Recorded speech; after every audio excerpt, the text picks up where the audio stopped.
आज मो छतु पकोड़ा बनैबी जहाँकि आम संध्यारे स्नैक्स रे खाईपर। आम घर को गेस्ट आसिले स्टार्टर आइटम दे परिबा। ताहले चलतु देखा आज रेसिपी। मुझे छतु को काटी नहीं मु बटन छतु नहीं। आपण मैंने चाहिए पाଳ छतु भी नहीं पारे। से मुझे देदेची बेसन आउ कॉर्नफ्लोर। एठी बेसन परिमाण टिके कम रखिए जमती कि 4 चमच कॉर्नफ्लोर रे 3 चमच देवे बेसन। कॉर्नफ्लोर भागटा ये बेसी रखिले पकोड़ाटा क्रिस्पी हम। ताले एगुड़ा को देकी मु ताले भल भाव मिक्स कर नौची। मिक्स कर सारा पर मुझे किसी गुंडी मसला ऐड करदेवी जमती कि जीरा पाउडर, धनिया पाउडर आउ Lanka powder, Kashmiri red chilli. तापर देदेबा आम हल्दी पाउडर। लास्ट को आम देदेबा चिकेन मसला। चिकेन मसला देले तार फ्लेवरटा 2 गुण अधिक हो जाए। आपण मैंने चाहिए भी मीट मसला किंबा फिश मसला किंबा मशरूम मसला जेकोसी मसला फ्लेवर पर आप नहीं पारे। एठी मु चिकेन मसला ऐड करिछि। तापर ए सब को भल भाव मिक्स कर नबा जमती कि बेसन सहित आमर मसला गुड़िक भल भाव मिक्स हो।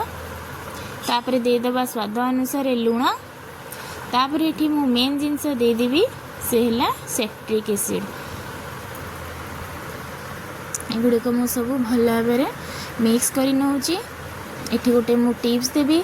आमर आमे सब बेले प्राय टाइम देखु था जे पकोड़ा कला बेले आमर पकोड़ाटी नरम हो जाए, सेटा भल आसेनी, क्रिस्पी हुएनी। आमे सब करथुबु किंतु आमर क्रिस्पी हुएनी। ता कारण है आमे जेते बेले बैटर रे गोळेई दो छतु को सांगे सांगे आमे तेल रे ने पकोड़ाटा को छांकी दो। किंतु सेमती करबा द्वारा पकोड़ा जो छतुर जो पानी बाहरे से छतुटा आमको नरम कर दियो पकोड़ाटा को। सेथिपाई छतु पकोड़ाटा नरम हो जाए। प्राय टाइम भाबु आमे चाउल गुंडी देलु किंबा एठी मु कॉर्नफ्लोर देली, मैदा देली, कौन पाई मोर पकोड़ाटा एठी नरम हो जाउची, क्रिस्पी होउनी। मेन कथा एठी सेट्रिक एसिड आपण निहाती व्यवहार करेंगे। एटा जमा भी स्किप करेंगे। सेट्रिक एसिड द्वारा आमर पकोड़ाटी क्रिस्पी रही था बेसी समय।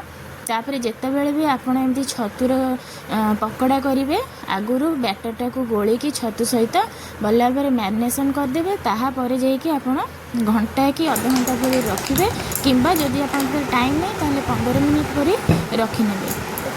तापर आप तेल छांकिए देखिए आपण पकोड़ा केते सुंदर हम, क्रिस्पी हम। एठी बैटरटा को मुझे बेसी बहलिया करिनी कि बेसी पतला करिनी। मु एहीपरि भाव रखी बैटरटा को। तापर देदेबा छतु गुड़िक। एठी बेसी पतला बैटर करेंगे कौन पाई ना छतु एठी पानी छाड़ब। सेठी छतुरे बैटर रे लुण दिखाई छतुर पानी बाहरी जीव। सेथिपई एठी बहलिया बैटरटा रखिए। रखिकी आपण पाखे जदि समय अच्छी ताले अध घंटा पर रखिए जमती सेट्रिक एसिडटा भल भाव मिसीज। आ समय ना ताले आप 15 मिनिट पर रखिपारे। तापर एमती मो हाथ में भल भाव एमती चकुड़ चकुड़ी ताको मिक्स कर नौची। मिक्स करने द्वारा से छतु सहित मसला भल भाव पूरा मिक्स हो। देखंतु भल भाव चकुड़ देली।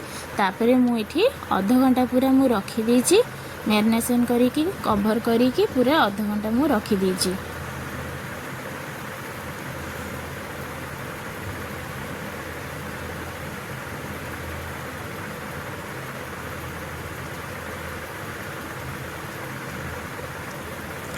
देखंतु मु अध घंटा पर एठी कवर काढ़ी देखौछि छतुर केमती पानी बाहर जाइछि और बैटरटा पतला हो जाइछि। जदि आपन को लागुछि एठी बैटरटा बेसी पतला हो जाइछि ताहले आपन एठी टिके पानी एठी टिके बेसन किंबा कॉर्नफ्लोर देके ताको एडजस्ट करनेबे। देखंतु तेलटा एठी गरम अछि मोर। एठी तेलटा को भी बेसी गरम करिवेनी नले पकोड़ाटा पोड़ी जीवो शीघ्र। एठी मीडियम साइज रे रखिबे फ्लेमटा को। तापर एठी पकोड़ाटा मु छांकी नेली। आउ छांकी जिते बड़े पकोड़ाटा देवे सांगे सांगे एमती उल्टेबेनी नहले पकोड़ा गुड़िक सब बेसन जो आम मसला तक से माने पिठा घाटी लगी जिवो।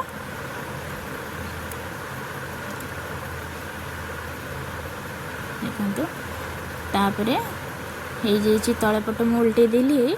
तापर मुझे टिके गैस फ्लेम को मीडियम साइज रे रखी एपट सेपट उल्टे उल्टे एमती कलर पूरा जिते बड़े आसीज। तापर आम काढ़ी नवा ये पकोड़ा गुड़िक।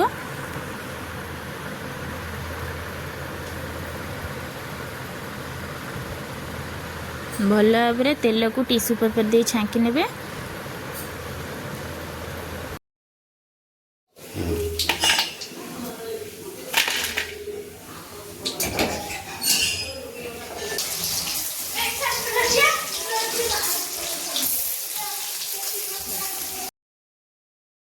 केमती एठी पकोड़ार साउंडटा केमती सुंदर पूरा क्रिस्पी है कि झणझण साउंड है। एथुरु आपण जानि पारुथिबे पकोड़ाटी केते क्रिस्पी हेची। जदि आपण मानकु ये रेसिपीटी भल लगुथे ताले लाइक शेयर सब्सक्राइब निश्चय करदेबे। पिला मानकर बैकग्राउंड वॉइस टिके आसुची आपण माने टिके एडजस्ट करनेबे। देखंतु केते क्रिस्पी हेची। आपण माने जदि एही प्रोसेस रे पकोड़ा करूचंती ताहले देखिबे मोर ग्यारंटी आपण माने निहाती आपण मानकर पकोड़ा एमती क्रिस्पी रहिबो। आ पुणी देखा हबो नेक्स्ट वीडियो रे।